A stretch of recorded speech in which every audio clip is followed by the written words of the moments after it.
The sun hung low over Red Hollow like a dying ember, casting long shadows across the dusty main street where Clara Mae Thompson swept the front steps of Hutchinson's General Store for the third time that day.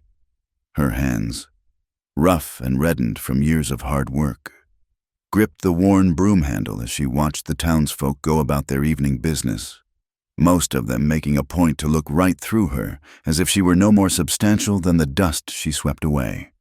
Clara had grown accustomed to being invisible. At 22, she had the weathered look of a woman twice her age, her auburn hair always pulled back in a severe bun. Her gray dress, one of only two she owned, patched and mended so many times it bore little resemblance to its original form. The townspeople of Red Hollow had long since decided that Clara Thompson was unfortunate to look upon, though, truth be told, it wasn't her plain features that made them turn away. It was the poverty that clung to her like morning mist, the shame of her father's reputation, and the cruel arithmetic that governed small frontier towns where a woman's worth was measured in beauty and a man's in the weight of his purse. Red Hollow wasn't much to speak of. 300 souls clustered around a main street that turned to mud when it rained and dust when it didn't. The town had sprouted up around the silver mine 10 years back, when men still believed the mountain held enough ore to make them all rich. Those dreams had died hard, leaving behind a collection of weathered buildings, a saloon that never closed, and people who had nowhere else to go. It was the kind of place where everyone knew everyone else's business, where gossip traveled faster than the weekly stage, and where unwritten laws held more power than anything written in any book. The law in Red Hollow was simple. Pretty women married well, plain ones married what they could get, and the truly unfortunate ones like Clara remained unmarried burdens on their families until they died. Men with money mattered, men without it scraped by, and men like her father, well, they were tolerated until they weren't. Clara's mother, Eliza, had been different. She'd possessed the kind of gentle beauty that made hard men tip their hats and rough women soften their voices. Clara could still remember her mother's laugh, like silver bells on a Sunday morning, and the way she'd hum while hanging laundry on the line behind their little house. Eliza had seen goodness in everyone, even in Thomas Thompson, who charmed her with stories of the fortune he'd make in the mines and the fine house he'd build for her overlooking the valley. But the silver had played out faster than anyone expected, and Thomas Thompson had turned to cards and whiskey to fill the empty spaces in his days. When the fever took Eliza 5 years back, it seemed to take with it any pretense Thomas had maintained of being a decent man.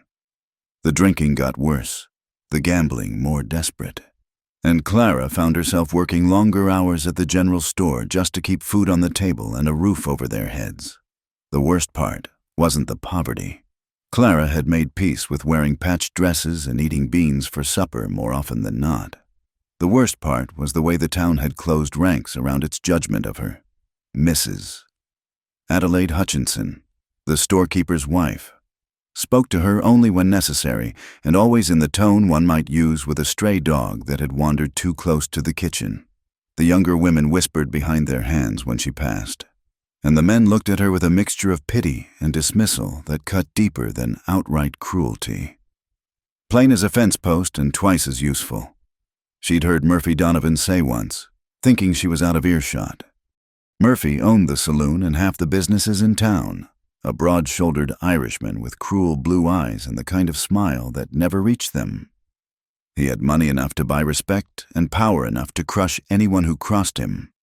Clara had learned to avoid his gaze entirely, even now, as she finished sweeping and prepared to head home to whatever mood she'd find her father in.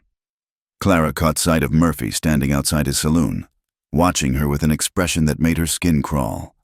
She ducked her head and hurried past, clutching her thin shawl against the evening chill. The Thompson house sat at the end of Elm Street, a sad little structure that had once been painted white, but now showed more gray wood than paint. The front steps sagged, the roof leaked when it rained, and the windows were so clouded with dirt and time that they let in precious little light. Clara had long since stopped trying to make it pretty. There wasn't money for paint or new curtains, and her father had made it clear that such concerns were foolish vanity. She found Thomas at the kitchen table, staring into an empty whiskey bottle as if it might refill itself through sheer force of will.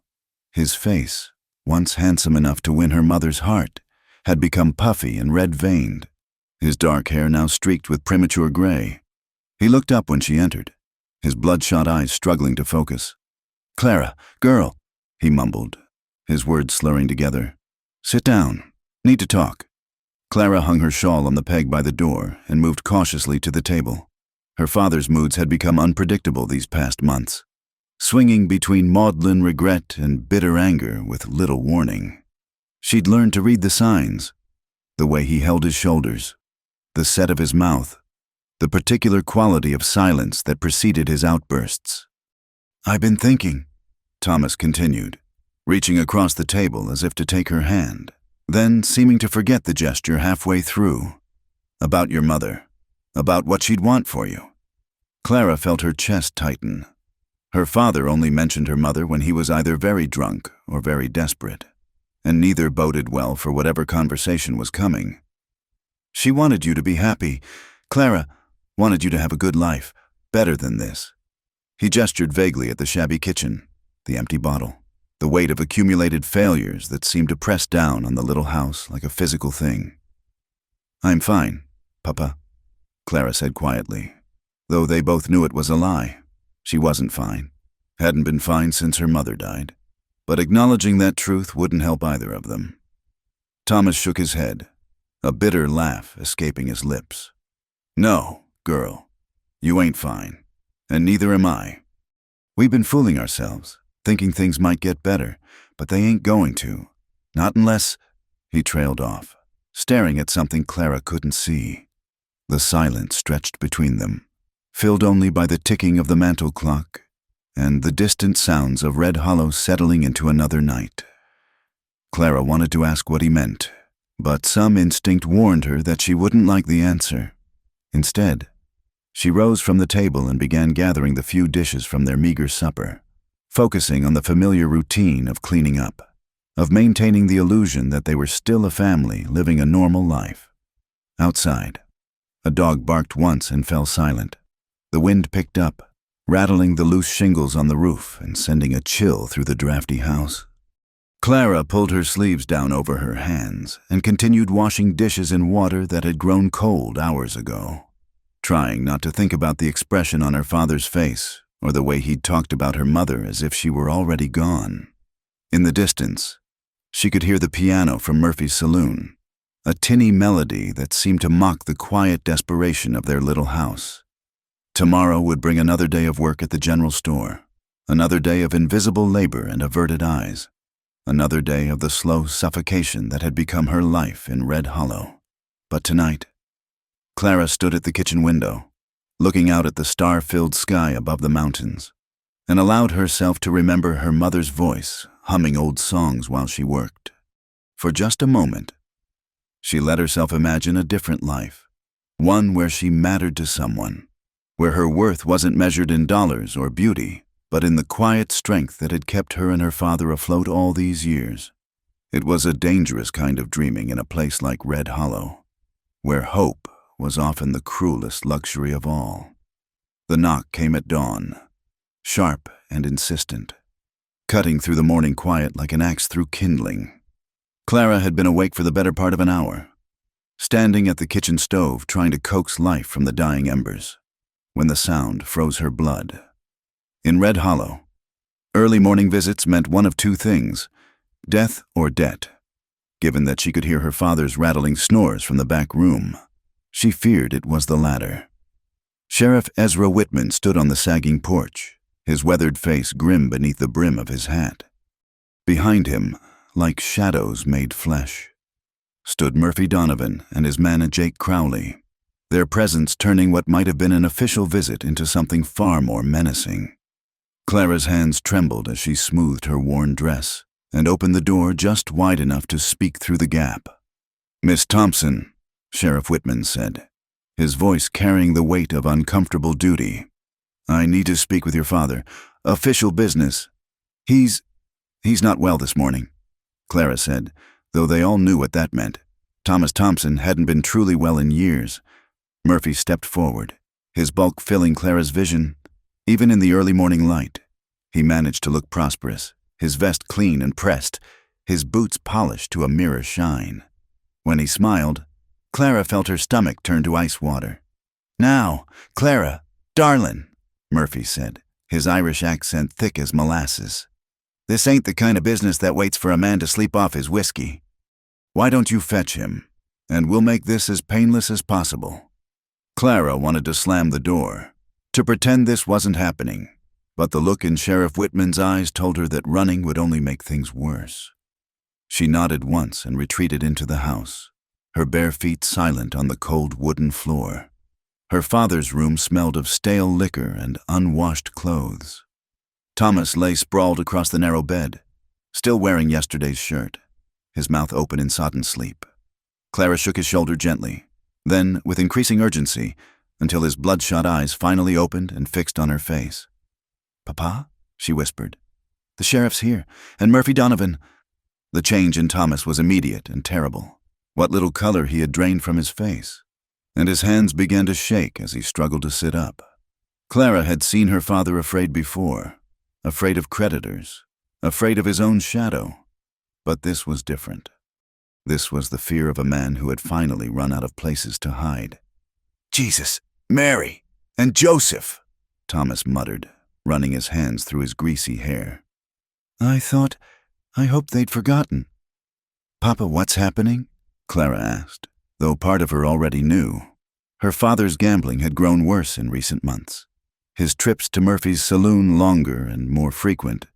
She'd tried not to think about where the money was coming from, had told herself that as long as they still had the house, things couldn't be that bad. Thomas couldn't meet her eyes. "I'm sorry. Clara, girl, I'm so damn sorry." They found the men waiting in the kitchen, Murphy having made himself comfortable at their table, while Sheriff Whitman stood awkwardly by the door, his hat in his hands. Jake Crowley lounged against the wall, picking his teeth with a splinter of wood and watching Clara with the lazy interest of a cat studying a wounded bird. "Thomas Thompson," Sheriff Whitman said formally, though his voice was tired. "I'm here on behalf of Mr. Murphy Donovan to collect on a debt in the amount of $1,200, plus interest. According to the papers you signed, this debt was due in full on the 15th of this month." Clara felt the world tilt sideways. $1,200 might as well have been $12,000.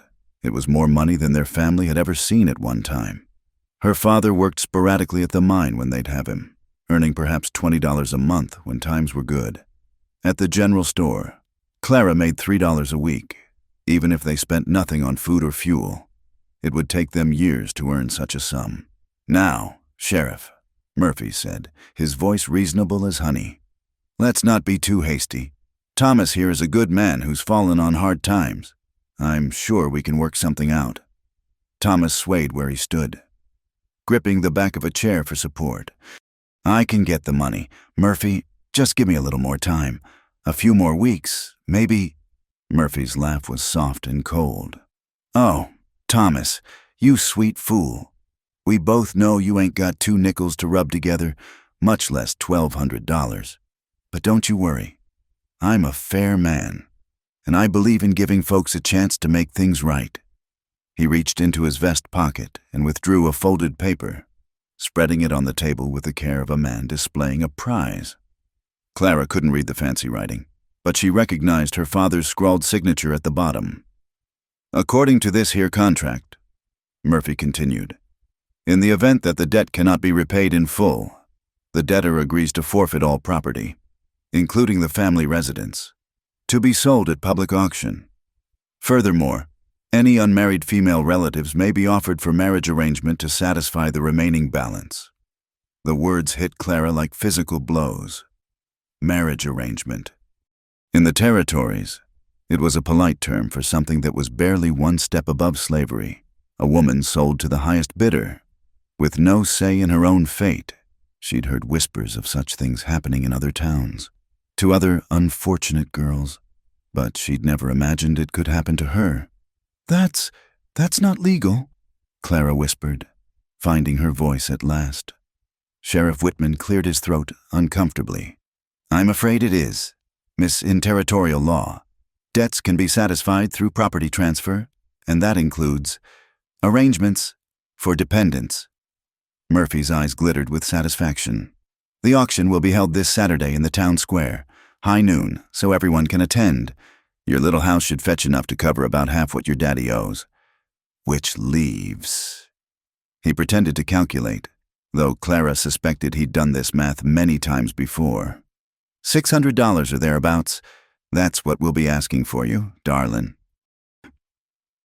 Clara felt her knees buckle, and she gripped the edge of the table to keep from falling.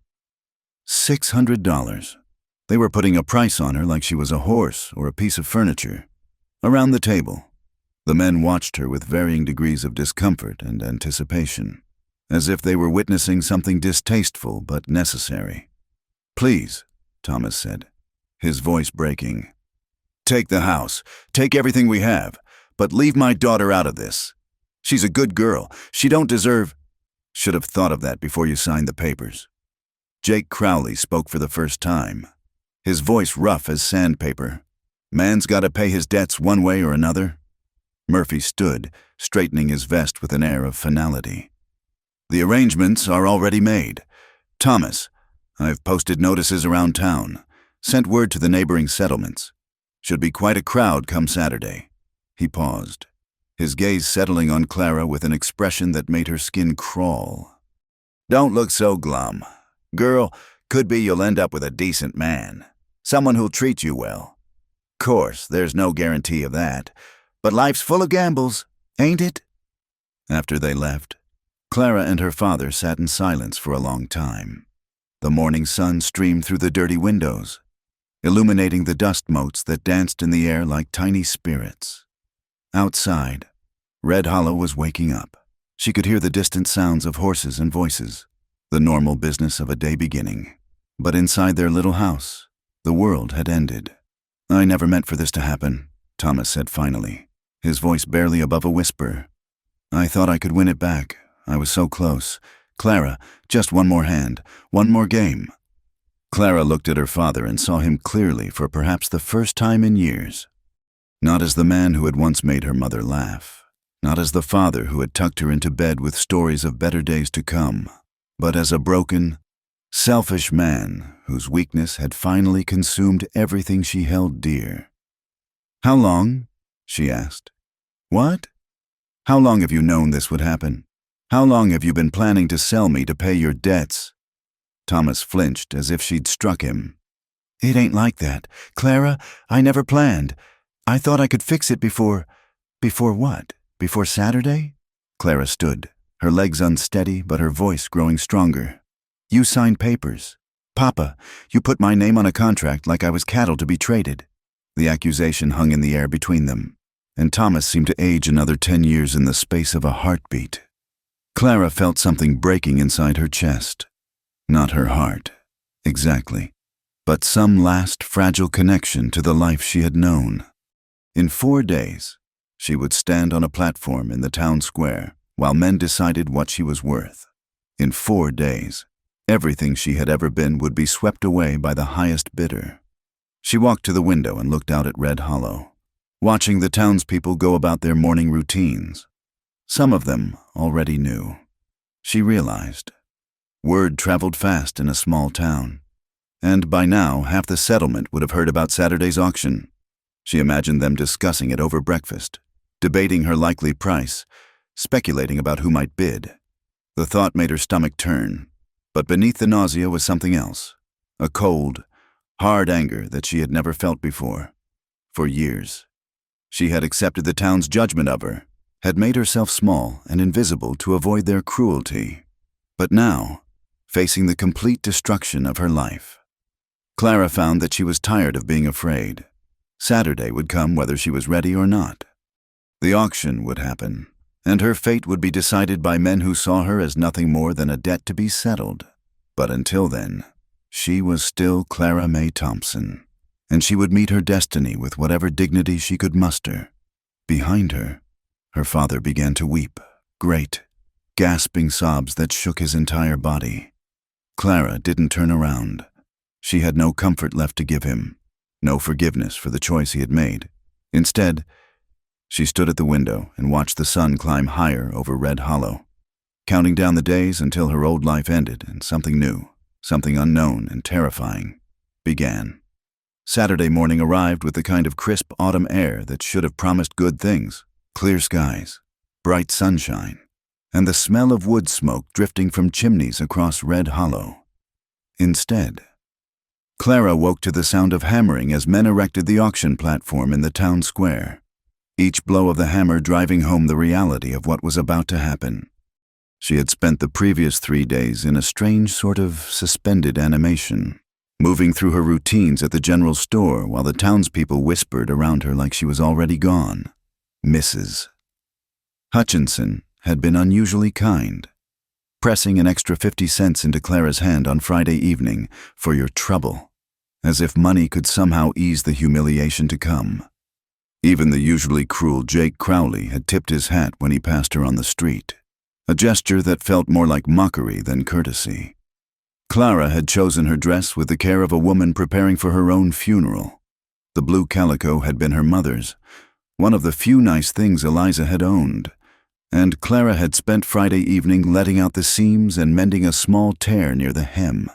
It was still obviously old and worn, but it was clean and modest, and it carried the faint scent of lavender that her mother had loved. If she was going to be sold like livestock, she would at least look respectable while it happened. Her father had not spoken to her since Wednesday.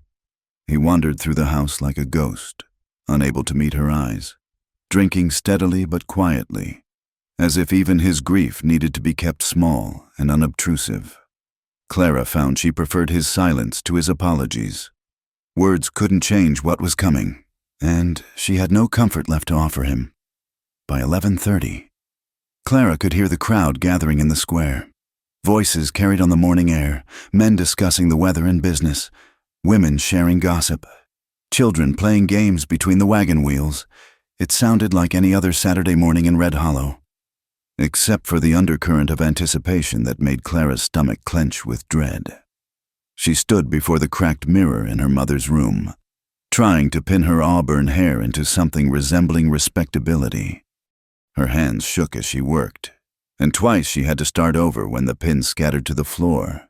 In the glass, she saw her mother's eyes looking back at her, the same gray-green shade that had once been called pretty, but now seemed merely ordinary.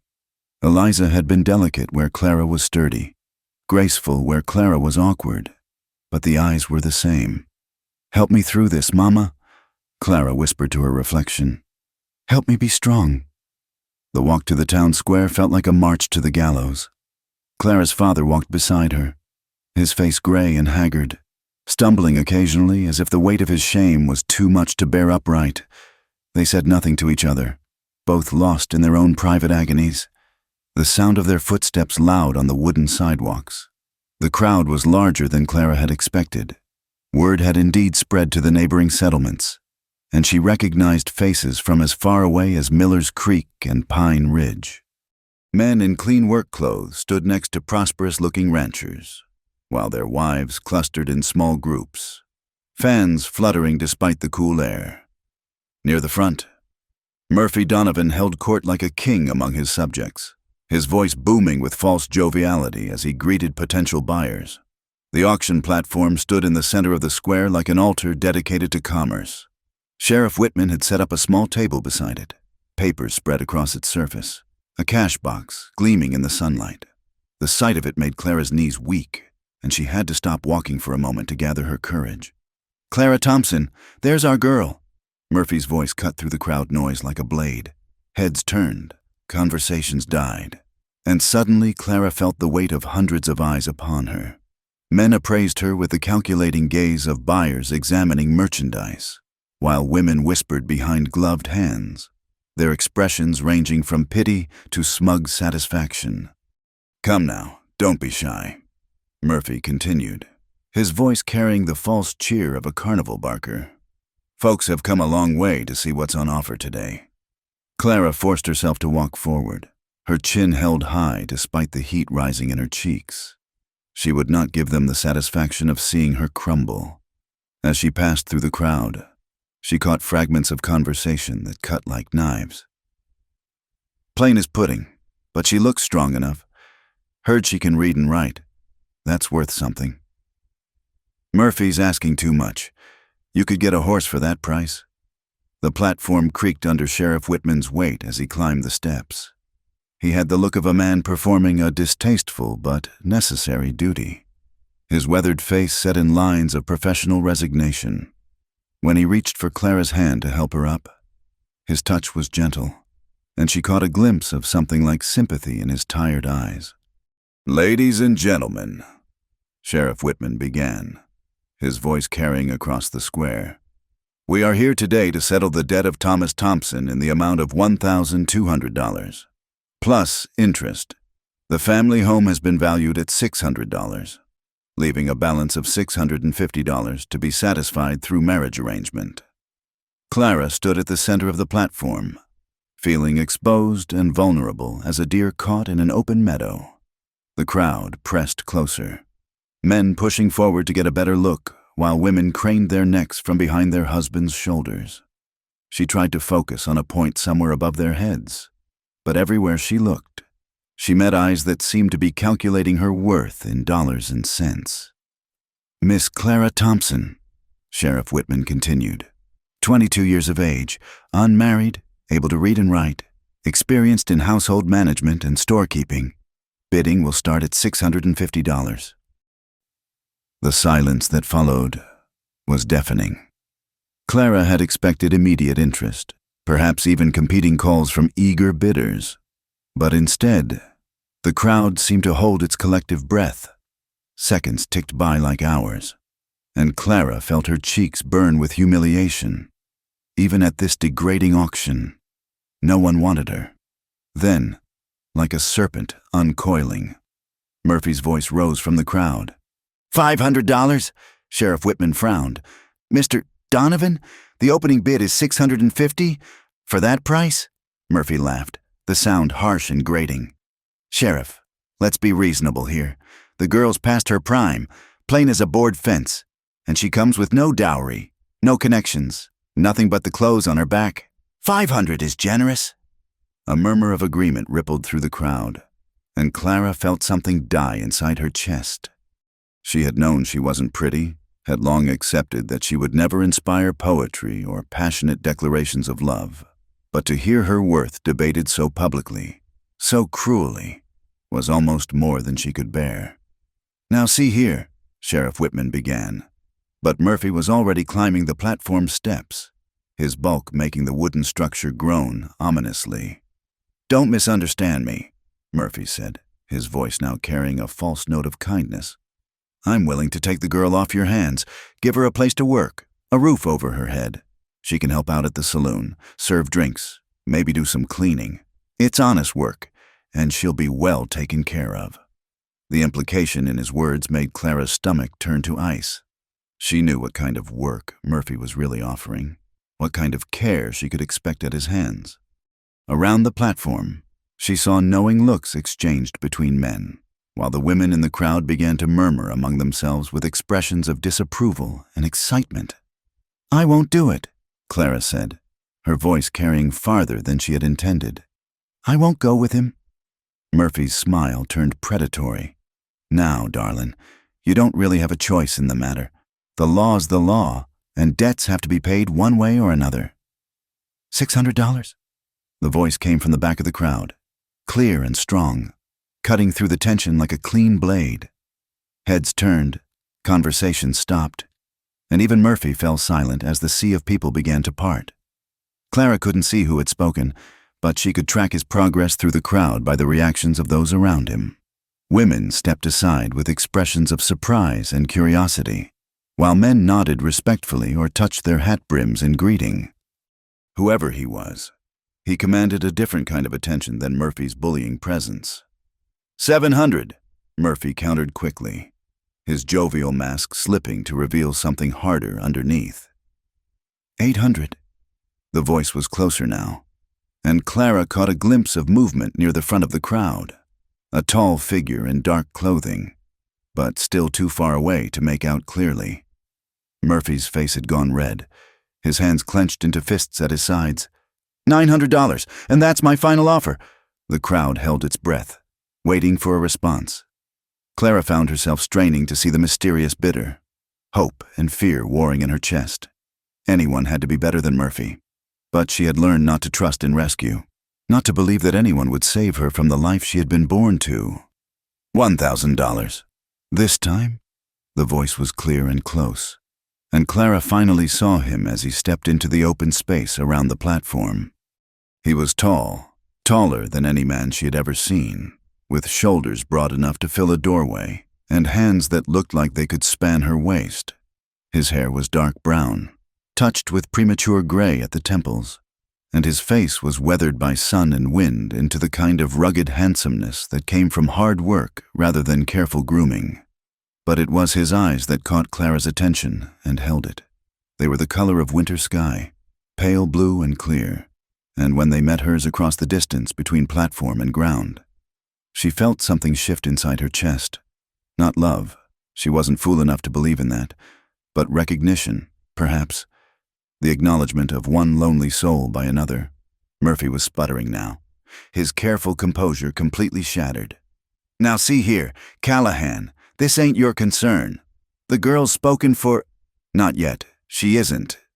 The big man, Callahan, didn't raise his voice, but something in his tone made Murphy take a step back.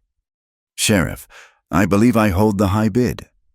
Sheriff Whitman consulted his papers, though Clara suspected it was more for time to think than any real need to check the numbers. Mr. Wyatt Callahan bids $1,000. Do I hear any other bids? The silence stretched like a held breath. Murphy's face had gone from red to purple, his fists clenched so tightly that his knuckles showed white. But even his anger couldn't overcome the simple mathematics of the situation. $1,000 was more than the entire debt, more than anyone had expected Clara to bring.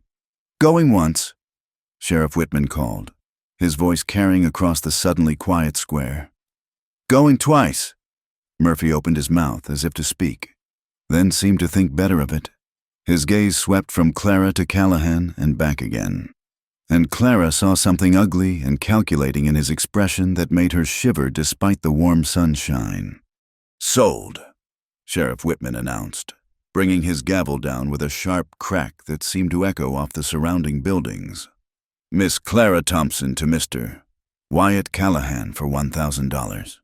And just like that, it was over. Clara's old life ended with the fall of a gavel, and her new one began with the sight of the biggest man she had ever seen counting out bills from a worn leather wallet, his pale eyes never leaving her face. As the crowd began to disperse, buzzing with excitement over the unexpected turn of events, Clara remained on the platform, uncertain of what she was supposed to do next. She belonged to Wyatt Callahan now, had been bought and paid for like a sack of grain or a head of cattle. The thought should have terrified her, but instead, she found herself curious about the man who had just spent a fortune to save her from Murphy Donovan's clutches. Whatever happened next, at least it wouldn't be what Murphy had planned. And for now, that felt like a miracle in itself. The crowd hadn't fully dispersed when Murphy Donovan raised his hand, his face still flushed with anger and something that looked dangerously like desperation. Hold on there, Sheriff, he called out, his voice carrying that false joviality again, though it was strained now, brittle as old leather. I'm afraid there's been a misunderstanding. Sheriff Whitman paused in gathering his papers, his weathered face showing the tired resignation of a man who had hoped his unpleasant duty was finished. What kind of misunderstanding, Murphy?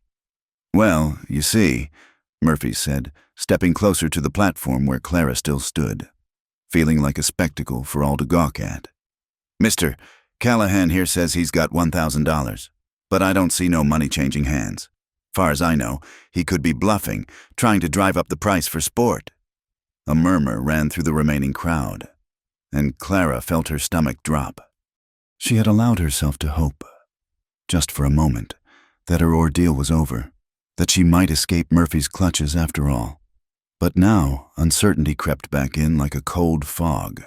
and she gripped the platform railing to steady herself. Wyatt Callahan stepped forward, his pale blue eyes fixed on Murphy with an expression that made several onlookers take an unconscious step backward. He was even taller up close than Clara had realized, broad across the shoulders and chest in the way of men who had spent their lives doing hard physical work.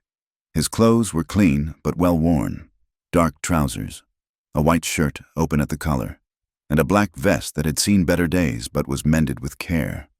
"Are you questioning my word, Donovan?" Wyatt's voice was quiet, but it carried easily across the square.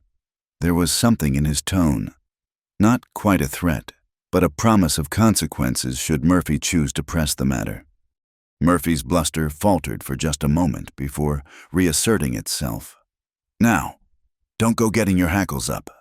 Callahan, I'm just saying, in a transaction of this size, a man's got a right to see the color of the money before he shakes hands on a deal." "Fair enough," Wyatt said, reaching for the worn leather wallet Clara had seen him produce earlier. But instead of opening it, he stopped, his gaze settling on Murphy with what might have been amusement. "Though I notice you didn't ask to see my money when you thought you were going to win the bidding." Several people in the crowd chuckled at that, and Murphy's face darkened further. Clara watched the exchange with growing fascination, realizing that these two men knew each other, and that there was history between them. History that didn't seem entirely friendly. "Besides," Wyatt continued, his voice taking on a conversational tone that somehow made it more dangerous, "I'm curious about your bid. Murphy, $900 is a considerable sum. You happen to have that much cash on hand?" Murphy's mouth opened and closed like a fish gasping for air. Clara could see the calculation in his eyes, the sudden realization that his own bluff might be called. Around the platform, the crowd had grown quiet again, sensing drama in the making. I run a business. Callahan, I got resources." "Resources," Wyatt repeated, nodding thoughtfully. "Like the credit you extended to Thomas Thompson, the kind that charges interest rates that would make a river pirate blush?" The words hit the crowd like a physical blow. Clara saw faces change, expressions shifting from entertainment to something harder, more thoughtful. In the frontier, there were unwritten laws about debt and interest, about taking advantage of a man when he was down. A murmur ran through the assembled townspeople, and Clara caught fragments of whispered conversations. "Heard Murphy was charging 20%. Ain't right, taking a man's daughter. Always wondered where he got his money." Murphy's face had gone from red to pale, his earlier confidence evaporating like morning mist.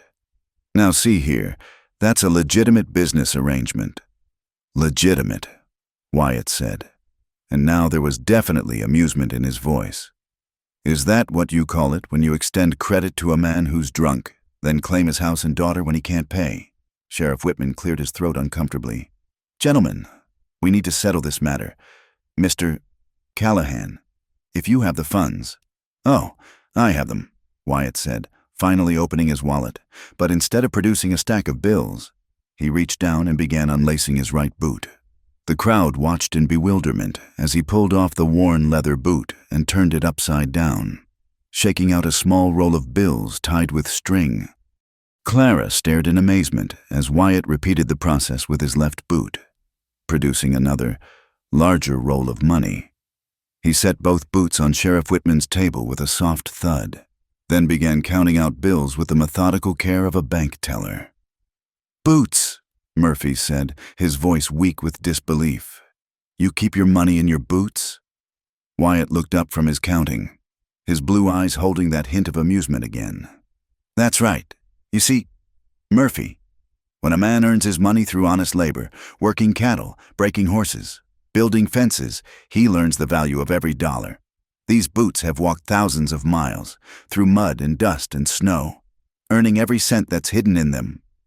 He straightened, gathering the money he had counted. $973, he announced.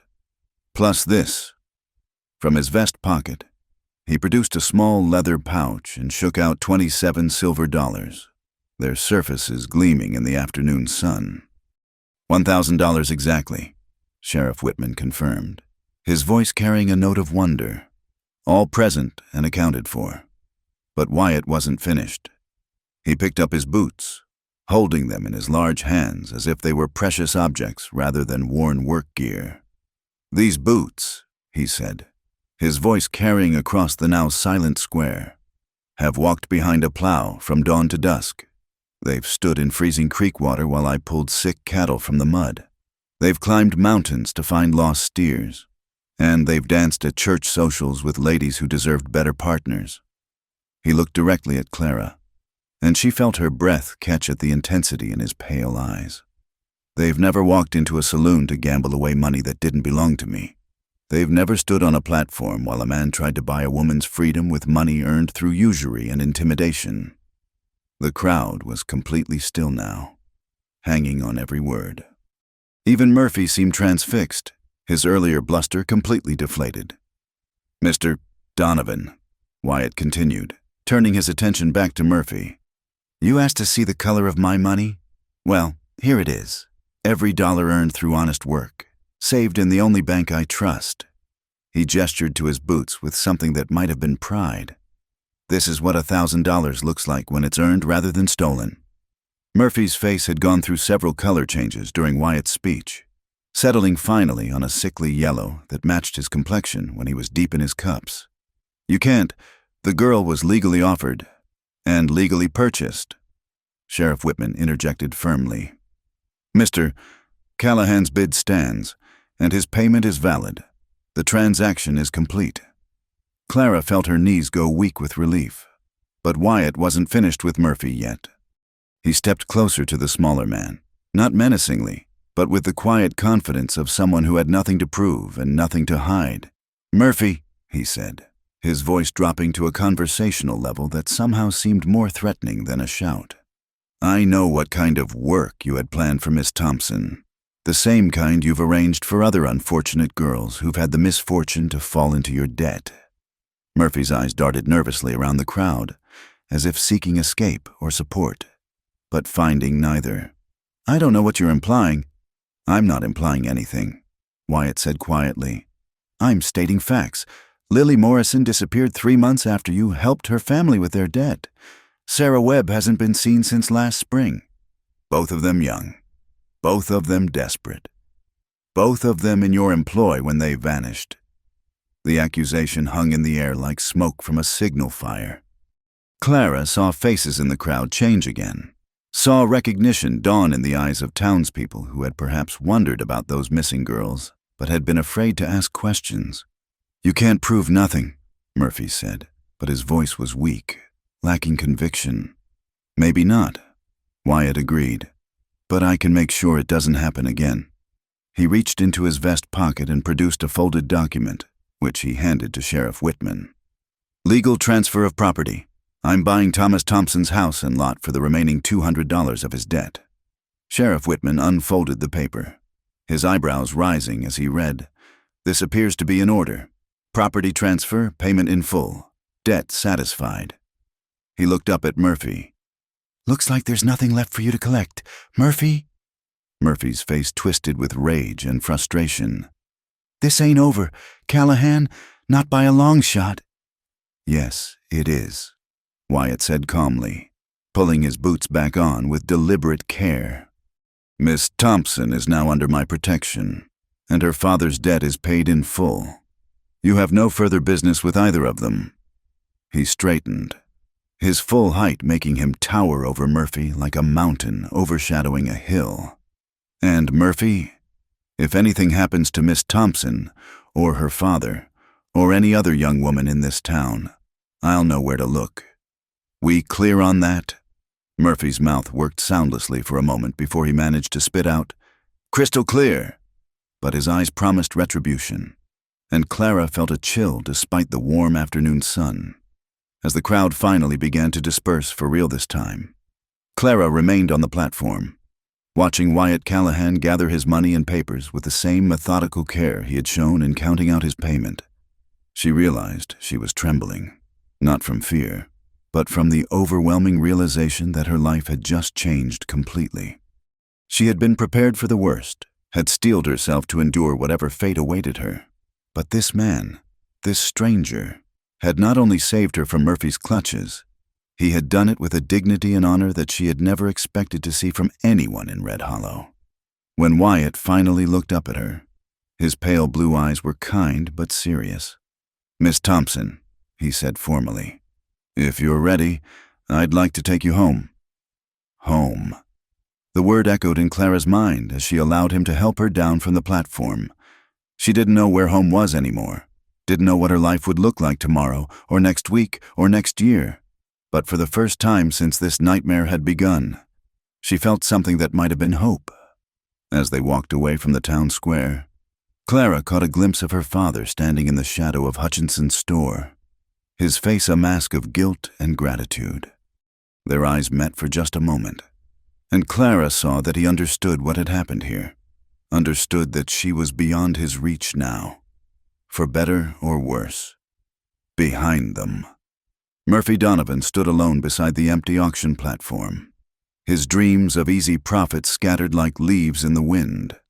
And in the distance, the mountains that surrounded Red Hollow rose toward a sky that seemed suddenly full of possibilities. The wagon ride from Red Hollow to Wyatt Callahan's ranch took the better part of 2 hours, winding through valleys that Clara had never seen despite living her entire life in the territory. She sat on the bench seat beside Wyatt, her small cloth bundle of possessions clutched in her lap, watching the landscape change from the dust and desperation of the mining town to something that seemed almost like paradise. The silence between them wasn't uncomfortable, exactly, but it was charged with questions that neither seemed ready to ask. Clara stole glances at her companion as he guided the horses with easy competence, his large hands gentle on the reins. He had changed since the confrontation in the town square. The hard edge that had faced down Murphy Donovan was gone, replaced by something that might have been thoughtfulness, or perhaps uncertainty. "Miss Thompson," Wyatt said finally, his voice careful and formal, "I expect you have questions about the arrangement." Clara felt heat rise in her cheeks. She had been trying not to think too hard about what, exactly, she had been purchased for in the eyes of the law. She was now Wyatt Callahan's property, bought and paid for like livestock or farm equipment. The thought made her stomach churn. But what was the alternative? At least this man had shown her kindness at the auction, had stood up to Murphy in a way that no one else had dared. "I suppose I do," she said quietly, focusing on the road ahead rather than meeting his eyes. "I don't rightly know what you expect of me." Wyatt was quiet for a long moment, the only sounds the steady clip-clop of hooves and the creak of wagon wheels. When he spoke again, his voice was gentler than before. "I expect you to be safe," he said simply, "and to be treated with the respect that any decent person deserves. Beyond that," he shrugged, his broad shoulders moving under his worn shirt, "I reckon we'll figure it out as we go." The words should have been reassuring, but Clara had learned not to trust easy promises. Men said many things when they wanted something, and she was under no illusions about her position. Still, there was something in Wyatt's tone that made her want to believe him. As they crested a hill, Clara got her first view of the Callahan ranch, and her breath caught in her throat. The valley spread out below them like a green carpet, bisected by a silver thread of creek that caught the late afternoon sunlight. Cattle dotted the pastures, and in the distance, she could see horses running free in a large corral. But it was the house that truly took her breath away. It wasn't a mansion by any means, but compared to the cramped, leaking structure she had shared with her father, it looked like a palace. 2 stories of solid timber construction with a wide front porch and real glass windows that sparkled in the sun. Smoke rose from the chimney, and Clara could see curtains in the windows, actual curtains, not the feed sacks that served the same purpose in her old home. "It's beautiful," she whispered, then immediately felt foolish for the admission. Wyatt glanced at her, and she caught a glimpse of something that might have been pride in his pale eyes. "Built it myself, mostly. Took the better part of 3 years, working when I could between the cattle and the horses." He paused, then added more quietly, "Always figured it was too big for just one person." As they approached the house, Clara saw people emerging from various buildings scattered around the property. A stocky man with graying hair came out of what looked like a bunkhouse, while a woman in a simple brown dress appeared on the front porch, wiping her hands on her apron. Near the barn, two younger men stopped their work to watch the approaching wagon. "Miss Thompson," Wyatt said as he brought the wagon to a stop near the front porch. "I'd like you to meet Maria Santos. She keeps house for me and makes sure I don't starve to death on my own cooking." The woman on the porch was perhaps 40, with kind dark eyes and silver threading through her black hair. She looked at Clara with frank curiosity but no judgment, which was more than Clara had come to expect from most people. "Maria," Wyatt continued, climbing down from the wagon and then turning to help Clara down. "This is Miss Clara Thompson. She'll be staying with us." Maria descended the porch steps with a warm smile that transformed her stern features. "Miss Thompson, welcome. You look tired from the journey. Come, let me show you to your room, and then we'll get some food in you." "Your room?" The words hit Clara like a physical blow. She had expected to be assigned to some corner of the bunkhouse, or perhaps given a pallet in the kitchen. The idea that she might have her own room, actual privacy for the first time since her mother died, was almost too much to comprehend. "That's very kind," Clara managed, her voice barely above a whisper. "Kindness has nothing to do with it," Maria said briskly, taking Clara's small bundle with gentle efficiency. "Everyone who lives here deserves a place to call their own. Come." As Maria led her toward the house, Clara heard Wyatt calling to the men. "Samuel, Jacob, we'll need to talk later. Benjamin, see to the horses. Would you?" The front door opened into a parlor that was simply but comfortably furnished.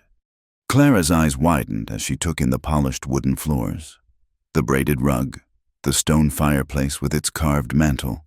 Books lined shelves along one wall, actual books, more than she had ever seen in one place. Through an open doorway, she glimpsed a kitchen that was larger than the entire downstairs of her father's house. "This way," Maria said, leading Clara up a staircase that didn't creak or sag under their weight. At the top, a hallway stretched in both directions, with doors opening off it at regular intervals. Maria stopped at the second door on the right and pushed it open. The room beyond was small but perfect. A narrow bed with a real mattress and clean white sheets, a washstand with a pitcher and basin, a small dresser with a mirror above it, and a window that looked out over the valley. Afternoon sunlight streamed through curtains that matched the cheerful yellow of the walls, and Clara realized that someone had taken time and care to make this space welcoming. "It's not much," Maria said, setting Clara's bundle on the dresser. "But it's yours. Mr. Callahan. He had me fix it up when he rode out this morning. Said we might be having a guest." Clara sank onto the edge of the bed, overwhelmed by the simple luxury of it all. Clean sheets, a soft mattress, a room with a door that closed, things she had taken for granted as a child but had learned to live without. "He knew," she said wonderingly. "He knew he was going to bid on me." Maria settled into the room's single chair, studying Clara with eyes that seemed to see more than most.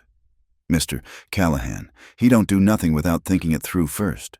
When he heard about the auction, he asked me what I thought should be done. I told him the truth, that no decent woman should be sold like a piece of property, and that Murphy Donovan was a snake who'd been allowed to slither around this territory too long." Clara looked up sharply. "You know about Murphy?" "Everyone knows about Murphy," Maria said grimly. "Question is, who's got the backbone to stand up to him? Mr. Callahan. He's got backbone to spare." She leaned forward slightly. "Miss Thompson, I want you to understand something. Mr. Callahan, he's a good man, better than most, better than he knows himself, but he ain't brought you here to be his plaything. He brought you here because it was the right thing to do, and because this place could use a woman's touch."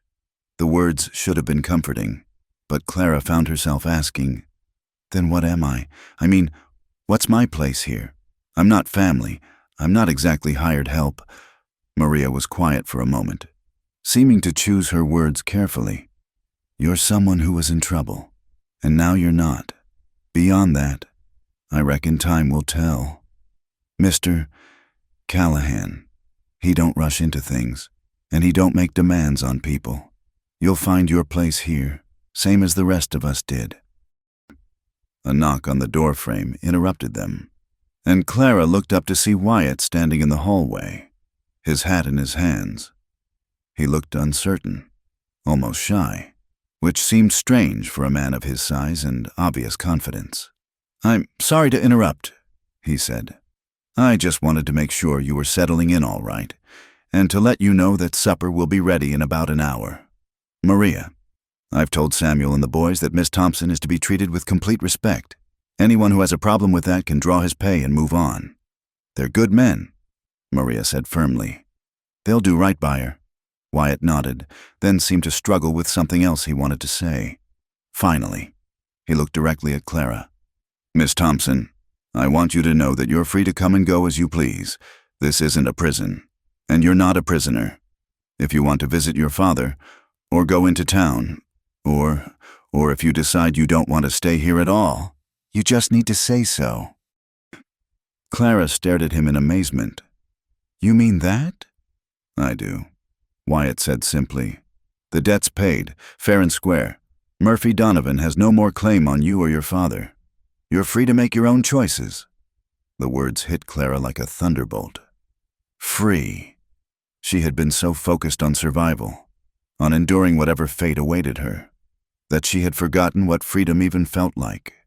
To be able to make her own choices, to come and go as she pleased, it was almost too much to believe. She began, then stopped, overwhelmed by emotion. "I don't know what to say." "You don't need to say anything," Wyatt said gently. "Just think about it. There's no hurry." After he left, Maria busied herself showing Clara where things were: extra blankets in the dresser, washcloths and soap on the washstand, a small bell on the nightstand that she could ring if she needed anything during the night. "One more thing," Maria said as she prepared to leave. "Mr. Callahan, he eats supper with the hands most nights. Nothing fancy, but good food and honest company. You're welcome to join us, or I can bring a tray to your room if you'd prefer. No judgment either way." After Maria left, Clara sat alone in her room as the sun set over the valley. Through her window, she could hear the sounds of the ranch settling into evening, cattle lowing in the distance, horses nickering in the corral, men's voices carrying on the evening air. It was peaceful in a way that Red Hollow had never been, without the undercurrent of desperation and malice that had poisoned her old life. She thought about Wyatt's words, about being free to leave if she chose. The idea terrified her almost as much as it thrilled her. Where would she go? What would she do? She had no money, no family except her father, no skills beyond keeping house and working in a general store. But for the first time in years, those questions felt like possibilities rather than limitations. When Maria knocked to tell her supper was ready, Clara made a decision. She smoothed her hair, straightened her dress, and followed the older woman downstairs. If this was to be her life, even temporarily, she might as well start living it. The dining room was larger than her father's entire house, with a long wooden table that could easily seat a dozen people. Tonight, there were 5 men already seated when Clara entered, Wyatt at the head of the table, and 4 others who rose politely when she appeared. "Miss Thompson," Wyatt said, standing as well. "I'd like you to meet my men. Samuel Morrison is my foreman, been with me since I started this place. Benjamin and Jacob Carter are brothers who came out from Missouri last spring, and Daniel Torres handles the horses." Each man nodded respectfully as he was introduced, and Clara was struck by the genuine courtesy in their manner.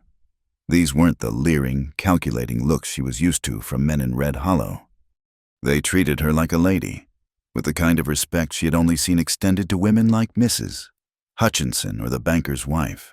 The meal was simple but delicious: beef stew with fresh bread, green beans from Maria's garden, and apple pie that made Clara's mouth water. The conversation was easy, ranging from ranch business to news from other settlements, and Clara found herself gradually relaxing. "Miss Thompson," Samuel said during a lull in the conversation. "Maria tells me you worked at Hutchinson's store. That's valuable experience. We order supplies from town every month, and it'd be helpful to have someone who knows about inventory and pricing." The suggestion was made casually, but Clara caught the kindness behind it. Samuel was offering her a role, a way to contribute and feel useful rather than simply being a burden. "I'd be happy to help," she said, surprised by how steady her voice sounded. "I kept Mr. Hutchinson's books for the past 2 years." As the evening wore on, Clara began to understand something that had eluded her during the chaotic events of the day. This wasn't just a house where Wyatt Callahan lived. It was a home, a place where people treated each other with respect and dignity. For the first time since her mother's death, Clara felt like she might have found a place where she could belong. When the meal ended and the men began to disperse to their evening chores, Wyatt lingered at the table. "Miss Thompson," he said quietly, "I hope today wasn't too overwhelming. I know it's been a difficult time for you." Clara looked at him across the table, this giant of a man who had appeared out of nowhere to change her life completely. "Mr. Callahan," she said softly, "I don't know why you did what you did today, but I want you to know that I'm grateful. More grateful than I can say." Wyatt's pale eyes met hers, and for a moment, Clara saw something vulnerable there, something that made her heart skip a beat. "Everyone deserves a chance at a better life," he said simply, "even when they don't think they do." As Clara climbed the stairs to her room that night, she realized that for the first time in years, she was looking forward to tomorrow. Whatever the future held, it had to be better than the past she was leaving behind. Clara woke before dawn on her 3rd morning at the ranch, a habit born from years of rising early to help her father before his drinking made him useless for the day. But here, in this comfortable bed with its clean sheets and soft pillow, she found herself lying still for a moment, listening to the sounds of the ranch coming to life. Cattle lowed in the distance, horses nickered softly in the corral, and she could hear the low murmur of men's voices as they gathered for the morning's work. A soft knock on her door interrupted her reverie. "Miss Thompson," Maria's voice called quietly. "I've got hot water for washing, if you're awake." "I'm awake," Clara called back, rising quickly and wrapping her shawl around her shoulders. She opened the door to find Maria holding a steaming pitcher, her dark eyes kind but alert in the early morning light. "Mr. Callahan asked me to see if you'd like to learn some of the ranch work today," Maria said, pouring the hot water into Clara's wash basin. "Nothing too strenuous, mind you, but he thought you might like to understand how things operate here." Clara felt a flutter of excitement in her chest. Since arriving at the ranch, she had felt somewhat adrift, grateful for the sanctuary but uncertain of her place in the daily rhythm of life here. The idea of having actual work to do, of being useful rather than simply a burden, appealed to her more than she could say. "I'd like that very much," she said, beginning to wash her face in the warm water. "What did he have in mind?" "Well," Maria said, settling into the chair while Clara dressed, "he thought you might start with the horses. Daniel Torres has been managing them mostly on his own, and he could use an extra pair of hands. Horses are gentle creatures, for the most part, and Daniel's got the patience of a saint when it comes to teaching." Clara paused in buttoning her dress. "I don't know anything about horses. Maria, what if I do something wrong? What if I get hurt or hurt one of them?" Maria's laugh was warm and reassuring. "Miss Thompson, every person on this ranch started somewhere. Mr. Callahan himself didn't know one end of a cow from the other when he first came out here. Learning is part of living, and Daniel's the best teacher you could ask for." After a quick breakfast of eggs and fresh bread, Clara found herself walking toward the large corral where Daniel Torres was already at work. He was a compact man in his 30s, with weathered brown skin and gentle dark eyes that seemed to miss nothing. When he saw Clara approaching, he smiled and touched the brim of his hat respectfully. "Miss Thompson," he said, his voice carrying just a trace of a Spanish accent. "Mr. Callahan said you might be interested in learning about the horses. If you don't mind teaching me, Clara said, suddenly feeling shy. I'm afraid I don't know the first thing about them. Daniel's smile widened. The first thing to know is that horses are a lot like people. They respond to kindness and patience, and they can sense fear or anger from a mile away. You treat them right, and they'll do the same for you. He led her to where a beautiful chestnut mare stood quietly near the fence, her coat gleaming in the morning sun. This is Rosie, Daniel said, stroking the horse's neck with obvious affection. She's one of our gentlest mares, perfect for someone just learning. Clara approached cautiously, extending her hand the way Daniel showed her, palm up and fingers relaxed. Rosie sniffed delicately at her hand, then nuzzled her palm with a soft, warm muzzle that made Clara laugh with delight. She likes you, Daniel observed. Horses are good judges of character. Now, let me show you how to brush her down properly. The next hour passed quickly, as Daniel taught Clara the basics of horse care, how to brush them properly, how to check their hooves for stones or injuries, how to lead them safely from one place to another. Clara found herself fascinated by the animal's intelligence and personality. Each horse seemed to have its own quirks and preferences, its own way of communicating with the humans who cared for them. You're a natural, Daniel said as Clara successfully led Rosie around the corral for the third time.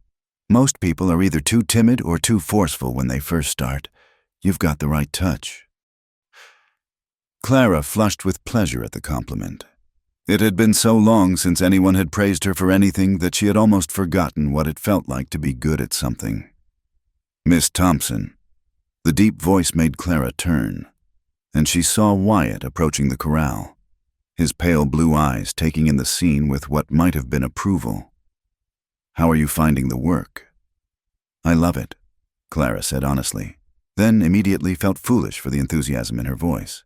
I mean, it's very interesting to learn about. Wyatt's expression softened slightly. There's no shame in loving honest work. Miss Thompson, in fact, it's one of the finest qualities a person can have. He turned to Daniel. How's she doing? She's got good instincts. Daniel replied, Horses trust her, and that's something you can't teach. She'll do fine if she wants to keep learning. I do, Clara said quickly. If that's all right with you, Mr. Callahan, it's more than all right, Wyatt said. This afternoon, if you're not too tired, Samuel wanted to show you how we manage the supply orders. Maria mentioned you have experience with inventory and bookkeeping. The days that followed fell into a comfortable rhythm. Mornings with Daniel and the horses, afternoons learning the intricacies of ranch management from Samuel, and evenings helping Maria with the household accounts. Clara threw herself into the work with an enthusiasm that surprised even her, grateful to have purpose and direction after so many years of simply surviving from day to day. It was during one of these afternoon sessions with Samuel that Clara began to understand the full scope of what Wyatt had built. The ranch supported not just the main house and its occupants, but several families who lived in smaller houses scattered throughout the valley. There were contracts with businesses in 3 different towns, agreements with cattle buyers as far away as Denver, and a complex web of relationships that kept the entire operation running smoothly. Mr. Callahan's got to head for business, Samuel explained as they reviewed the monthly supply orders. But he's also got a heart for people. Half the families working here came from situations not too different from yours. Miss Thompson. Folks who needed a fresh start and a chance to prove themselves. Clara looked up from the ledger she'd been studying. What do you mean? Samuel leaned back in his chair, his weathered face thoughtful. Well, take Benjamin and Jacob Carter. They showed up here last spring with nothing but the clothes on their backs and a sob story about their farm being foreclosed. Could have been lying. Could have been thieves, for all we knew. But Mr. Callahan gave them work and a place to stay, and they've turned out to be 2 of the most reliable hands we've ever had.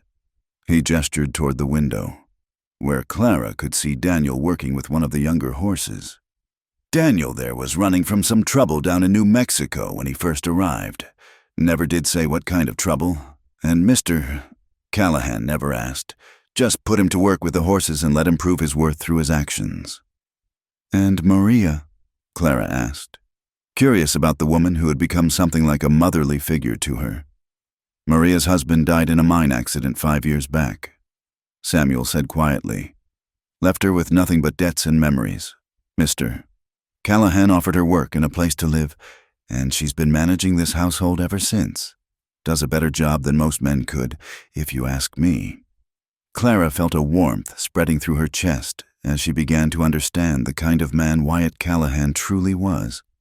He didn't just run a ranch. He created a haven for people who needed one, a place where someone's past mattered less than their willingness to work and contribute to something larger than themselves. That evening, as had become their custom, Clara joined the household for supper. The conversation was lively, ranging from the day's work to plans for the coming week, and Clara found herself contributing more and more to the discussions.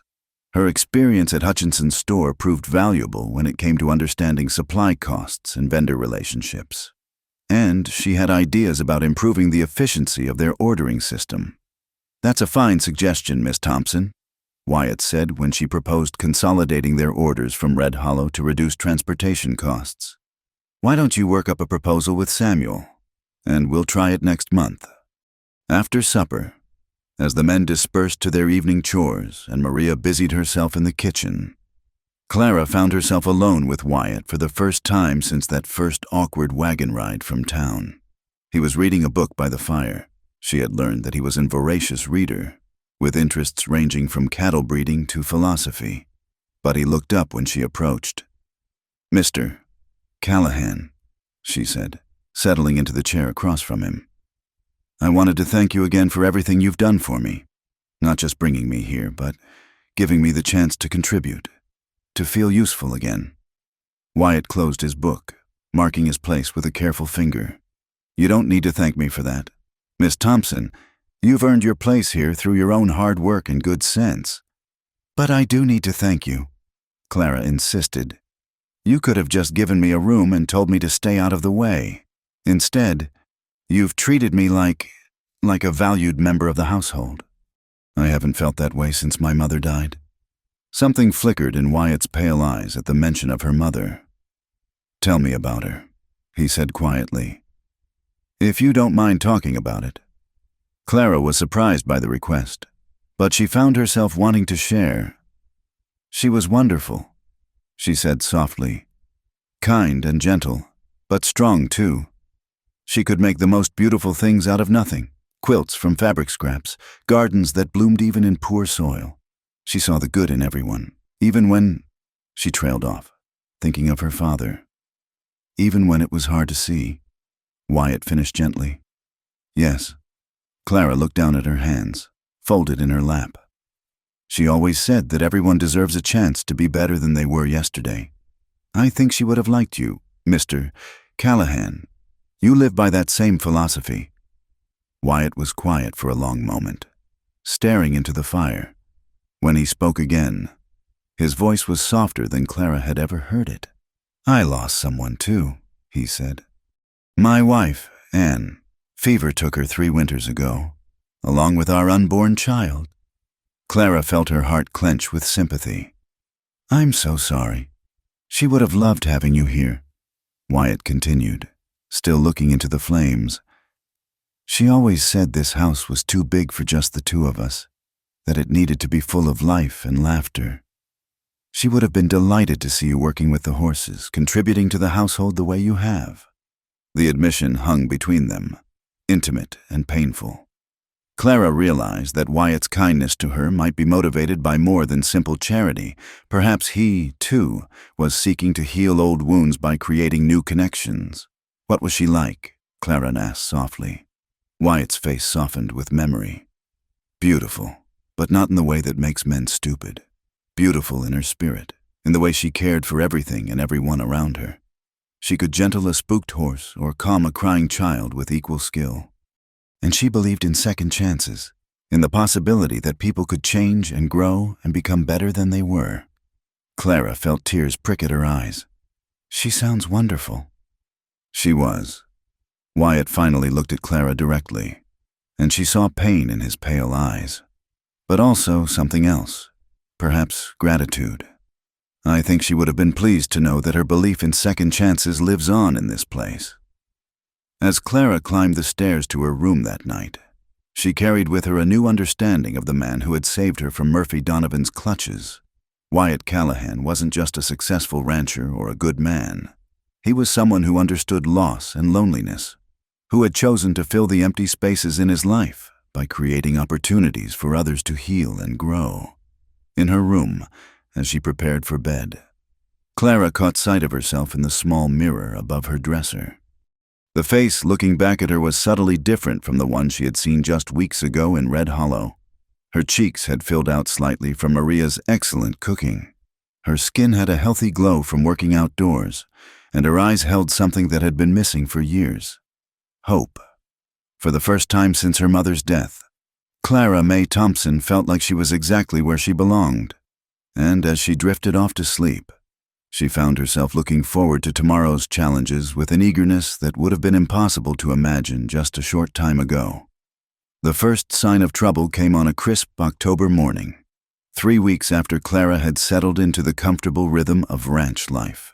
She was in the east pasture with Daniel, checking on a mare that was expected to foal soon, when Samuel came riding hard across the valley, his horse lathered with sweat and his face grim with worry. "Daniel," Samuel called as he reined in his mount, "we've got problems. Someone cut the fence line between our property and the Morrison spread. Near 30 head of cattle wandered off during the night." Clara felt her stomach clench with dread. In ranch country, cut fences were serious business. They could mean accidents, lost livestock, or worse, deliberate sabotage. Daniel's face darkened as he absorbed the news. "Any sign of who might have done it?" Daniel asked, already moving toward his own horse. "Tracks lead back toward Red Hollow," Samuel said grimly. "Boot prints, not hoof prints. Someone came on foot and did it deliberate-like." Clara's mouth went dry. She had been living in peaceful sanctuary for weeks now, almost forgetting the malevolent presence of Murphy Donovan back in town. But fence cutting was exactly the kind of petty, vindictive act that the saloon owner might employ to harass Wyatt without directly confronting him. "Miss Thompson," Daniel said, his voice gentle but urgent, "we need to get you back to the house. Mr. Callahan will want to know about this right away." The ride back to the ranch house seemed to take forever, though Clara knew it was only a few minutes. Her mind raced with possibilities, each one worse than the last. If Murphy was behind this, it wouldn't end with cut fences. Men like him understood only escalation, and they held grudges like poison in their hearts. Wyatt was in the main corral when they arrived, working with a young stallion that had been giving the hands trouble. The moment he saw Samuel's expression, he released the horse and strode over to meet them. "What's happened?" he asked without preamble. Samuel quickly explained about the cut fence and the missing cattle. As he spoke, Clara watched Wyatt's face transform. The gentle, thoughtful man she had come to know disappeared, replaced by someone harder and more dangerous. His pale blue eyes went cold as winter ice, and his jaw tightened until she could see the muscle jumping beneath his skin. "Murphy," Wyatt said quietly, the name carrying all the venom of a curse. "We don't know for certain," Samuel began, but Wyatt cut him off with a sharp gesture. "We know," Wyatt said flatly. "Question is, what's he planning to do next?" He looked directly at Clara, and she saw something in his expression that made her heart skip a beat. Not anger at her, but a fierce protectiveness that was almost overwhelming. "Miss Thompson, I want you to stay close to the house from now on. Don't go anywhere alone, not even to the barn." "But Mr. Callahan," Clara said, finding her voice at last. "This is my fault. If you hadn't what?" Wyatt's voice was sharp enough to cut glass. "If you hadn't been born, if you hadn't tried to survive when your father sold you to pay his debts, none of this is your fault. Clara, none of it." The use of her first name sent a jolt through Clara that she couldn't quite identify. In all the weeks she had been at the ranch, Wyatt had maintained formal politeness, always addressing her as Miss Thompson. But now, in his anger and concern, That barrier had cracked slightly. "Samuel," Wyatt continued, his attention shifting back to his foreman. "Take Benjamin and Jacob. See if you can track down our cattle. Daniel, I want you to ride the fence line, check for any other damage, and send word to the other ranchers. They need to know what's happening." As the men dispersed to their tasks, Wyatt turned back to Clara. His expression had softened slightly, but she could still see the steel beneath the surface. "I mean what I said," he told her quietly. "Stay close to the house. Murphy's not the kind of man to be satisfied with cutting fences, and I won't have you put at risk because of his grudge against me." The next few days passed in tense quiet.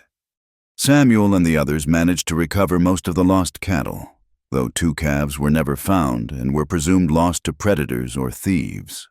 More disturbing were the reports that came in from neighboring ranches. 3 other properties had suffered similar sabotage, all of them belonging to men who had business dealings with Wyatt. Clara found herself confined largely to the house and its immediate surroundings, a restriction that chafed more than she cared to admit. She had grown to love her work with the horses, the sense of purpose and accomplishment it gave her. Now, reduced to helping Maria with indoor tasks, she felt trapped and useless. "I hate this," she said one afternoon as she and Maria worked on mending clothes in the parlor. "I hate being afraid, hate hiding in the house like a scared rabbit." Maria looked up from the shirt she was repairing, her dark eyes understanding. "Fear's not shameful, Miss Thompson. It's what keeps us alive. But you're right to hate feeling powerless. That's a different thing entirely." "What do you mean?" Maria set down her sewing and studied Clara with the intensity she usually reserved for balancing the household accounts. "You ever fire a gun, Miss Thompson?" Clara blinked in surprise. "A gun? No, never. My father, he never saw the need to teach me." "Well," Maria said, rising from her chair with an air of decision, "seems to me that's something we ought to remedy. A woman out here needs to know how to protect herself, especially when there's men like Murphy Donovan in the world." An hour later, Clara found herself standing behind the house with Maria and Daniel, staring at a row of tin cans lined up on a fence post 20 feet away. In her hands was one of Wyatt's spare pistols, a well-maintained Colt revolver that felt impossibly heavy and dangerous. "First thing," Daniel said patiently, "is to understand that a gun's just a tool, like a hammer or a saw. Respect it, but don't fear it. Fear makes you clumsy, and clumsy gets you hurt." He showed her how to hold the weapon properly, how to sight down the barrel, how to squeeze the trigger slowly rather than jerking it. The first shot went wide, missing the fence post entirely and making Clara jump at the explosive sound. But Daniel and Maria were patient teachers, and gradually, Clara began to understand the fundamentals. By the end of the lesson, she had managed to hit 2 of the cans, and while her ears were ringing from the noise, she felt a sense of accomplishment that had been missing for days. "Not bad for a first try," Daniel said as they gathered up the remaining cans. "You've got steady hands and good eyes. With practice, you could be quite capable." They were walking back toward the house when Wyatt appeared, drawn by the sound of gunfire. His expression was unreadable as he took in the scene, Clara still holding the pistol, the scattered tin cans, the satisfied looks on Maria and Daniel's faces. "I asked them to teach me," Clara said quickly, thinking he might be angry about the use of his weapon without permission. "I know you said to stay close to the house, but I can't just sit and wait for Murphy to—" "Good," Wyatt said, cutting off her explanation. His pale eyes met hers with something that might have been approval. "A person should know how to defend themselves. Daniel, how did she do?" "Natural talent," Daniel replied. "Give her a few more lessons, and she'll be able to hit what she aims at." Wyatt nodded, then held out his hand for the pistol. Clara gave it to him reluctantly, half expecting him to lock it away and end her shooting lessons before they'd really begun. Instead, he checked the cylinder and handed it back to her. "It's yours," he said simply. "Maria, see that she has a proper holster and ammunition. And Daniel," he turned to his horse handler with a look that brooked no argument, "teach her everything she needs to know." That evening, As Clara sat cleaning her new pistol under Daniel's supervision, word came that changed everything. Benjamin Carter rode in just after supper, his horse blown and his face white with exhaustion and anger. "Mr. Callahan," Benjamin gasped as soon as he dismounted. "You need to hear this. I was in Red Hollow today, picking up supplies, and I heard Murphy talking to some of his men. He's planning something for tomorrow night." Wyatt's expression went dangerously still. "What kind of something?" "He was drunk and boasting," Benjamin continued, accepting a cup of water from Maria. "Said he was tired of playing games, tired of Wyatt Callahan thinking he could interfere with Murphy's business. He mentioned Clara specifically, said she belonged to him by rights and he meant to collect what was owed." Clara felt the blood drain from her face. Around her, she could sense the other men tensing, their hands moving unconsciously toward their weapons. But it was Wyatt's reaction that truly frightened her, the absolute stillness that came over him, like a predator preparing to strike. "Did he say how?" Wyatt asked, his voice deadly quiet. "Something about a fire," Benjamin said reluctantly. "Burning you out, forcing you to choose between the ranch and the girl.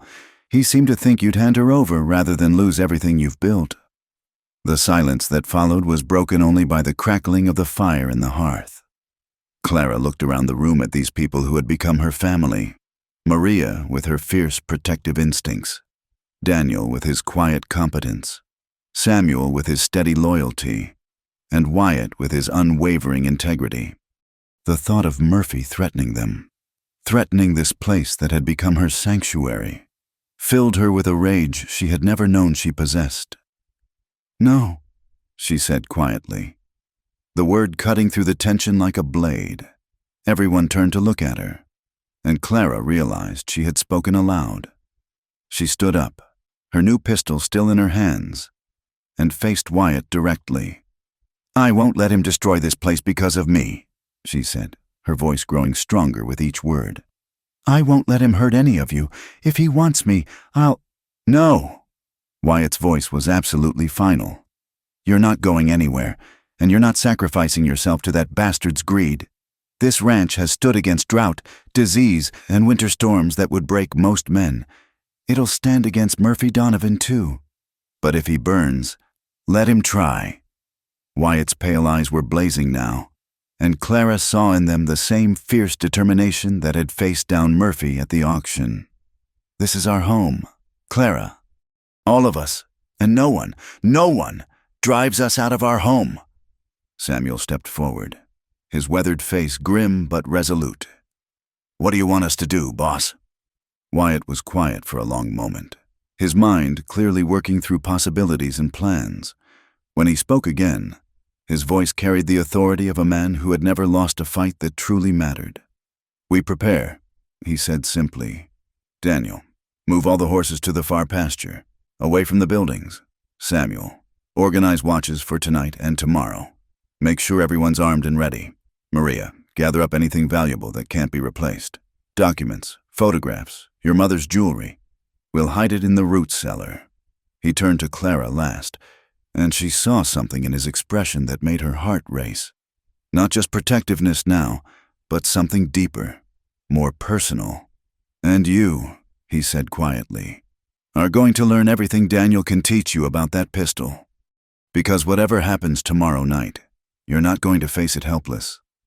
As the household scattered to their preparations, Clara found herself standing alone with Wyatt in the parlor. The fire had burned low, casting dancing shadows on the walls, and for a moment, they simply looked at each other in the dim light. "Mr. Callahan," Clara said softly, "why are you doing this? Why risk everything for someone like me?" Wyatt stepped closer, close enough that Clara could see the flecks of gold in his pale blue eyes. When he spoke, his voice was so quiet she had to strain to hear it. "Because you're not someone like you," he said. "You're Clara Mae Thompson, and you're brave and strong and worthy of protection. Because this ranch isn't just buildings and land. It's the people who live here, who work here, who call it home. And because some things are worth fighting for, no matter what it costs." The words hit Clara like a physical blow. Not because they hurt, but because they healed something inside her that she hadn't even realized was broken. For the first time since her mother's death, someone saw her not as a burden or an obligation, but as a person with intrinsic worth. "Tomorrow night," Wyatt continued, his hand coming up to rest gently on her shoulder. "We'll face whatever comes together, all of us, and we'll win, because we have something Murphy Donovan will never understand. We have something worth protecting." As Clara went to bed that night, her new pistol lying on the nightstand beside her, she found herself thinking not about the danger that was coming, but about the look in Wyatt's eyes when he'd spoken of things worth fighting for the first time in her life. Clara May Thompson felt like she might be one of those things, and tomorrow night, she would prove that she was worth the fight. The attack never came. Clara spent the next day in a state of heightened awareness, her new pistol never far from her side, her ears attuned to every sound that might signal approaching danger. But as the sun set on what was supposed to be Murphy's night of reckoning, the ranch remained peaceful, with only the usual sounds of cattle and horses settling into evening quiet. It was just after midnight when Samuel's voice cut through the darkness, calling from the front porch where he stood watch. "Riders coming! From the direction of town!" Clara bolted upright in her bed, her hand automatically reaching for her pistol. Through her window, she could see torches moving across the valley floor, not the stealthy approach of raiders, but the purposeful advance of official business. Her heart hammered as she threw on her robe and rushed downstairs, where she found the household already gathering in the parlor. Wyatt stood at the front window, fully dressed despite the late hour, his rifle in his hands but pointed toward the floor. "It's Sheriff Whitman," he said quietly. "And it looks like he's got Judge Harrison with him." Clara felt a chill that had nothing to do with the autumn night air. Judge Harrison was the circuit judge, a stern but fair man who only made midnight visits when something serious had happened. Behind her, Maria muttered a prayer in Spanish, while Daniel and Samuel checked their weapons with grim efficiency. The knock, when it came, was firm but respectful. Wyatt opened the door to reveal Sheriff Whitman, Judge Harrison, and 3 other men Clara didn't recognize. The sheriff's weathered face was grim, but there was something in his eyes that might have been satisfaction. "Wyatt," Sheriff Whitman said, touching the brim of his hat. "Sorry to disturb you folks at this hour, but we've got news that can't wait till morning." "Come in," Wyatt said, stepping aside. As the men filed into the parlor, Clara noticed that one of them wore a badge she didn't recognize, not local law, but something federal. Judge Harrison removed his hat and nodded respectfully to Clara and Maria.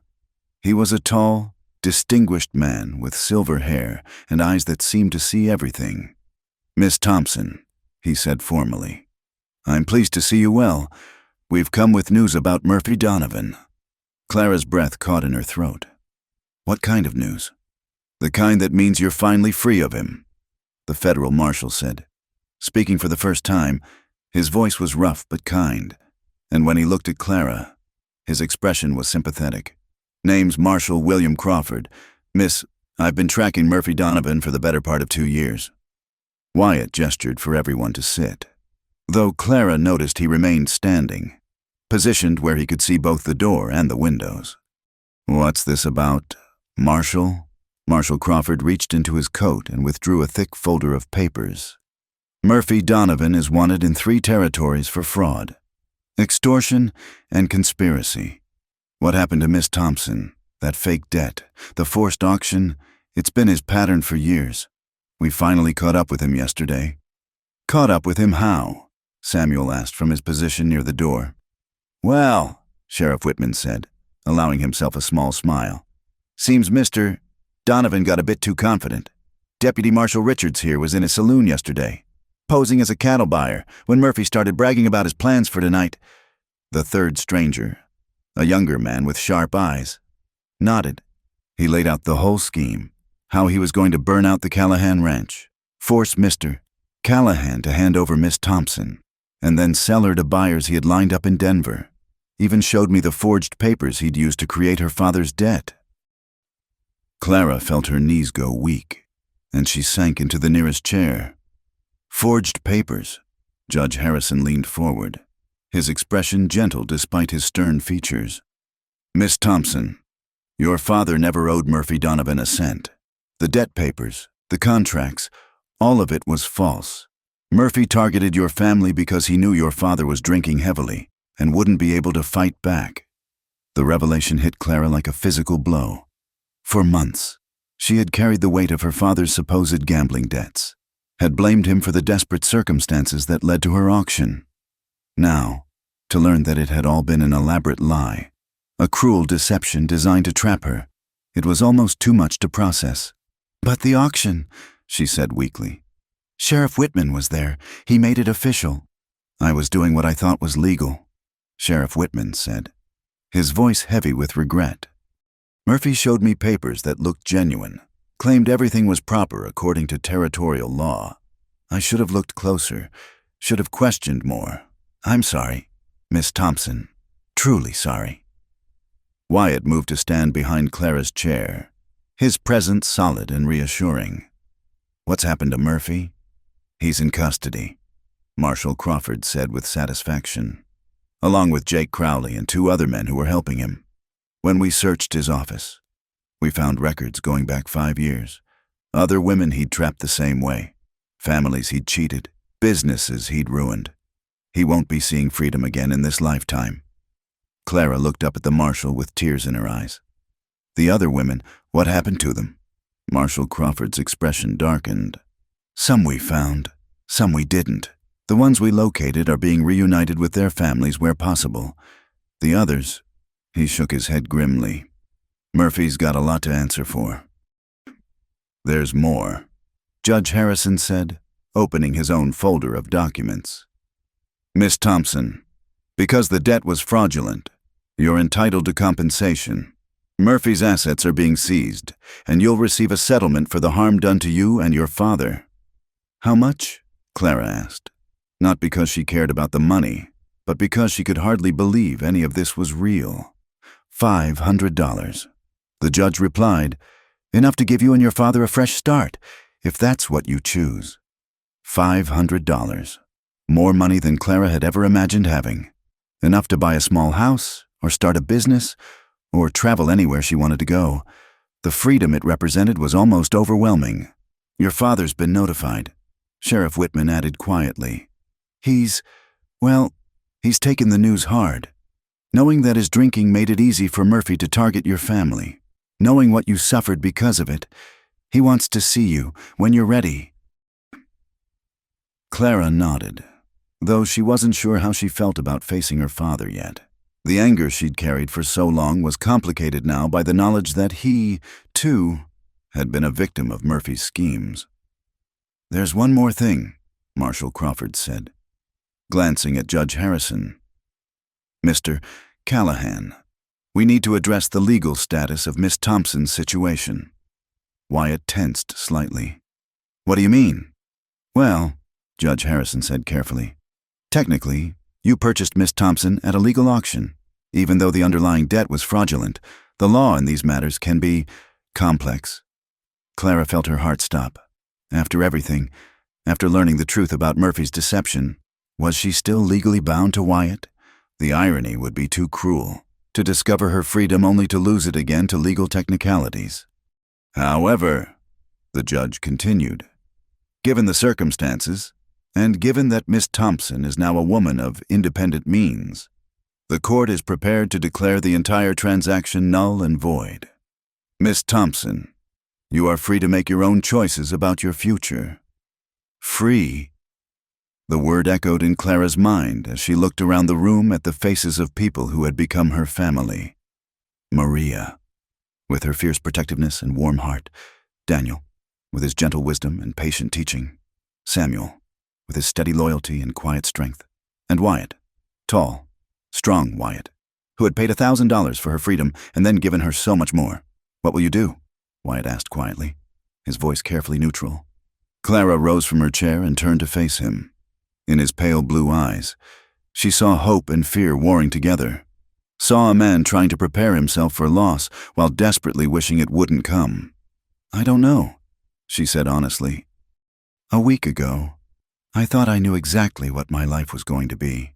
Now, suddenly, I have choices I never imagined possible. The settlement money will be available within the week, Judge Harrison said, gathering his papers. Take your time deciding. Miss Thompson, after what you've been through, you deserve to choose your own path. After the officials left, the household sat in the parlor as the fire burned low, each lost in their own thoughts. The silence wasn't uncomfortable, but it was heavy with the weight of change, of possibilities and uncertainties that stretched ahead. Clara, Wyatt said finally, using her first name as he had the night before.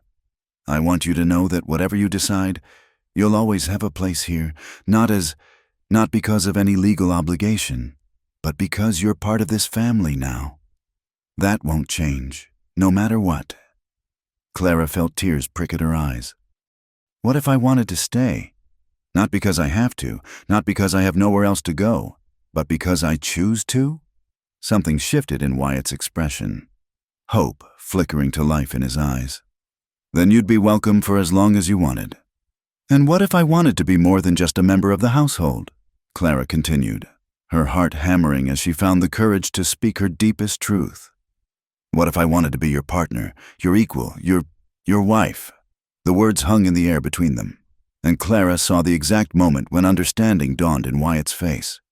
He rose from his chair and crossed to where she stood, stopping just close enough that she could see the gold flecks in his blue eyes. Clara May Thompson, he said softly. Are you proposing to me? I suppose I am, Clara said, her voice trembling with nervousness and hope. If you'll have me, not because you bought me, not because you feel obligated to me, but because I love you. Because I love this place, these people, this life we could build together. Wyatt's hands came up to frame her face, his touch gentle as morning sunlight. I have loved you since the day you stood on that auction platform, with your chin up and your eyes blazing, refusing to let them break your spirit. I've loved you through every day since, watching you grow strong and confident and beautiful. And I'll love you for every day that's left to me, if you'll let me. When he kissed her, Clara felt the last pieces of her old life fall away, replaced by something bright and new and full of infinite possibility. Around them, she could hear Maria sniffling with happy tears, and Samuel clearing his throat gruffly, and Daniel chuckling with quiet satisfaction. Well, Maria said when they finally broke apart, I suppose I'll need to start planning a wedding. As dawn broke over the valley, painting the sky in shades of rose and gold, Clara stood on the front porch with Wyatt's arm around her, watching the sun rise on the first day of her new life. The ugly bride who had been sold to a giant cowboy for a pair of boots had found something she'd never dared to dream of, a love that saw her true worth, a home where she belonged, and a future bright with hope behind them. The ranch was coming to life with the sounds of honest work and genuine laughter. Ahead of them stretched years of partnership, of building something meaningful together, of proving that sometimes the most beautiful love stories begin in the most unlikely places. Clara May Thompson had been auctioned as property and bought with boot money. But Clara May Callahan, for that would be her name soon enough, had been chosen, cherished, and freely given a queen's life by a man who understood that true value couldn't be measured in dollars and cents. And as the sun climbed higher over their valley, she knew with absolute certainty that she was finally, truly home. Retry Claude can make mistakes. Please double-check responses.